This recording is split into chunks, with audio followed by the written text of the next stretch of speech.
It was a town like so many others, a place where Friday night lights burned bright and Sunday mornings were for worship. At the heart of it all was the Grace Chapel, and at its heart was Pastor David Miller, a man of the cloth, a pillar of the community. His voice, a resonant baritone, filled the sanctuary each week, speaking of love, forgiveness, and divine order. He was a good man, they said, a righteous man. He and his wife Sarah had built a life that seemed as solid and dependable as the church's old stone foundation.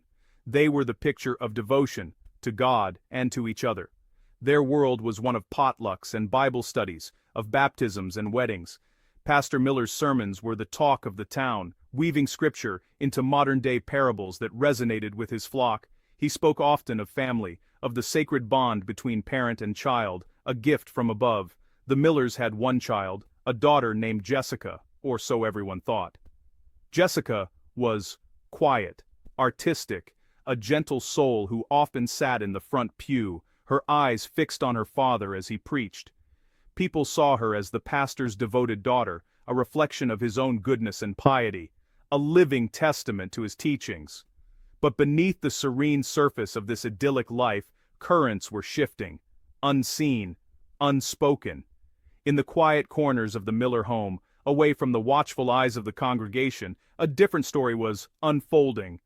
A story of identity, of fear, and of a truth waiting patiently for its moment to be heard. The town saw a perfect family, a pastor living the life he preached. But what happens when the life you've built is challenged by a truth you never imagined?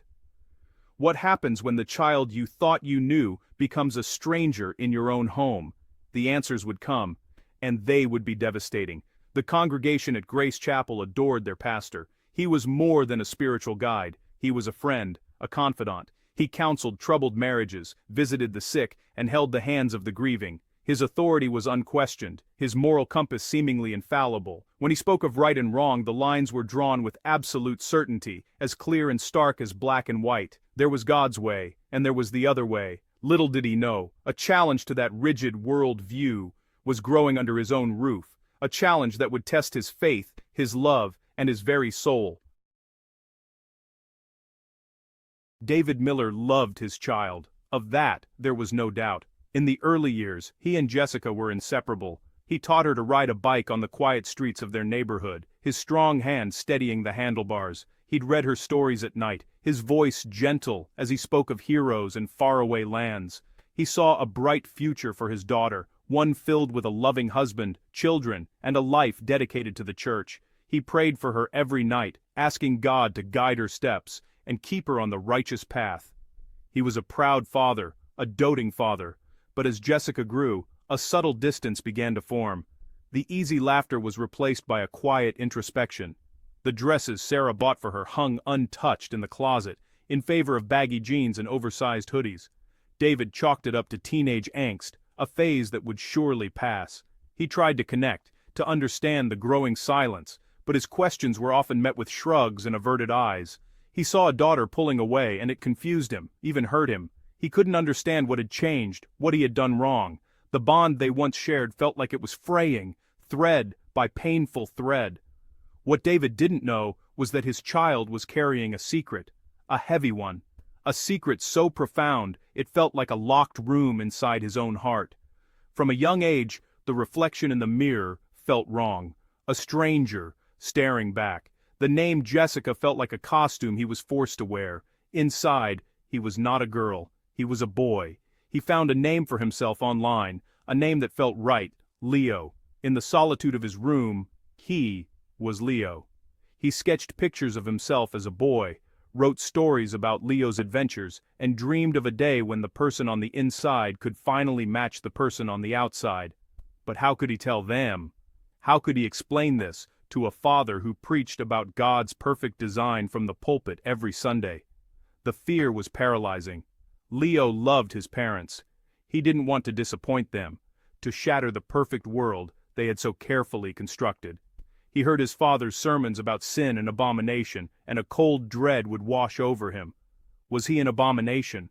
Was this feeling, this truth inside him, a sin? So he stayed silent. the secret a constant weight on his young shoulders, the chasm between him and his father growing wider with each passing day. The discovery was not a conversation, it was an invasion. It was a Tuesday afternoon, and Leo, thinking he was home alone, had left his laptop open on his desk. He was logged into a private online forum, a support group for transgender youth. There, he was not Jessica, he was Leo. He had posted a picture of himself, his hair cut short, a binder flattening his chest, a small, hopeful smile on his face. He wrote about his dreams of starting testosterone, of finally seeing his true self in the mirror. He wrote about his fear of telling his parents, especially his father, the pastor. Pastor Miller had come home early to prepare for that evening's Bible study. He walked into his child's room to ask a question and stopped cold. The screen glowed with a life he did not recognize. He saw the name, Leo. He saw the picture. He read the words, each one a hammer blow to the world he knew. My son. The phrase echoed in the forum comments, a chorus of acceptance from strangers, but to David, it was a perversion, a lie. Confusion morphed into a cold, hard anger. This wasn't his daughter. This was a stranger, a deceiver, living under his roof. He didn't confront Leo right away. Instead, a chilling silence descended upon the house. David's face became a mask of stone. He watched his child at the dinner table, every gesture, every word now filtered through this new, horrific knowledge. He saw not a struggling teenager, but a willful rebellion against God, against nature, against him. The love he once felt was curdling into something else, something dark and unrecognizable. He retreated to his study, the Bible open on his desk, but the words of love and mercy seemed to mock him. He saw only passages about judgment and damnation. For Leo, the silence was worse than shouting. He could feel the shift in the air, the weight of his father's gaze. He knew somehow that his secret was out. The unspoken tension was suffocating, a constant low-level hum of dread. He would try to speak, to ask what was wrong, but the words would die in his throat. He saw the disgust in his father's eyes, the way he flinched when Leo walked into a room. The man who had once been his protector, his hero, now looked at him as if he were something unclean. The betrayal was absolute, the fear a constant, sickening knot in his stomach. The breaking point came on Sunday. The church was full, the morning sun streaming through the stained glass windows. Pastor Miller ascended the pulpit, but his usual calm demeanor was gone. His face was pale, his eyes burning with a feverish intensity. The congregation shifted in their pews, sensing something was wrong. His sermon began not with a message of hope, but with a dark tirade against the sins of the modern world, against deception and the spirit of perversion that sought to corrupt the family. His voice grew louder, laced with a fury that stunned the silent crowd. Then, he did the unthinkable. He called his child's name. Jessica, come up here. Leo, sitting in the front row, froze. His blood ran cold.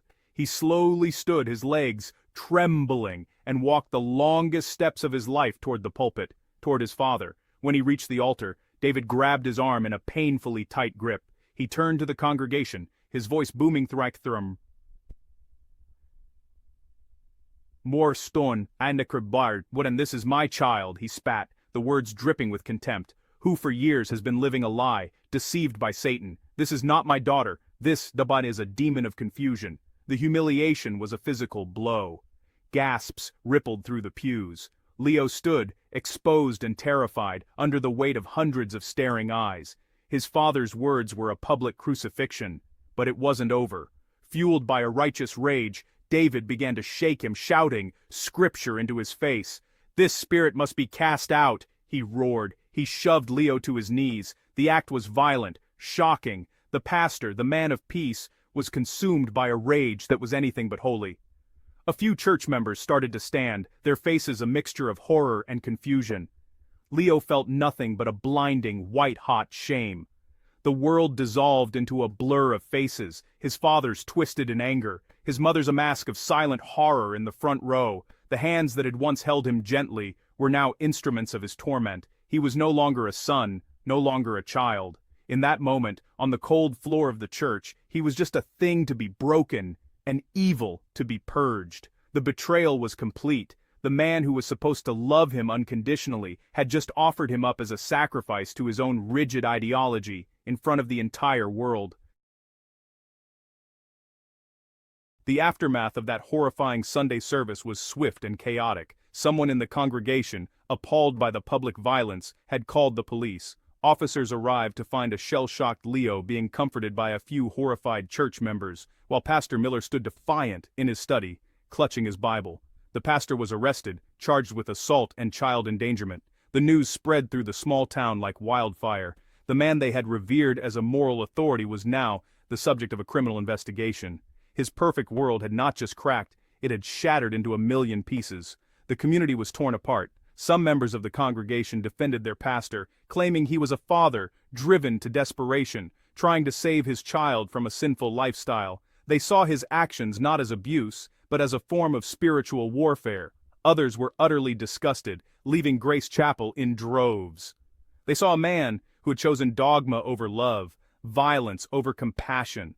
The town became a battleground of opinions, with letters to the editor and heated arguments in grocery store aisles. The church, once a symbol of unity, was now a source of bitter division. For Leo, the consequences were catastrophic. He was placed in protective services, estranged from the only family he had ever known. The public humiliation left deep, invisible scars. He was not just a victim of his father's rage, but also of a town's prejudice. He suffered from severe depression and anxiety, haunted by the memory of that day. The betrayal by his father was a wound that festered, a constant reminder that the person who was supposed to be his greatest protector had become his greatest source of pain. Yet through it all, a small flicker of resilience remained. With the help of counselors and a supportive foster family, he began the slow, arduous process of healing. In the end, Pastor David Miller was found guilty. He lost his church, his reputation, and his freedom, sentenced to jail and mandatory anger management counseling. His story became a cautionary tale, a stark example of how religious fervor, when stripped of empathy, can become a destructive force. It serves as a tragic reminder that prejudice and misunderstanding are not abstract concepts. They have real-world consequences. They can tear families apart, shatter communities, and destroy lives. And it raises a difficult question. What is the true meaning of faith if it cannot make room for unconditional love?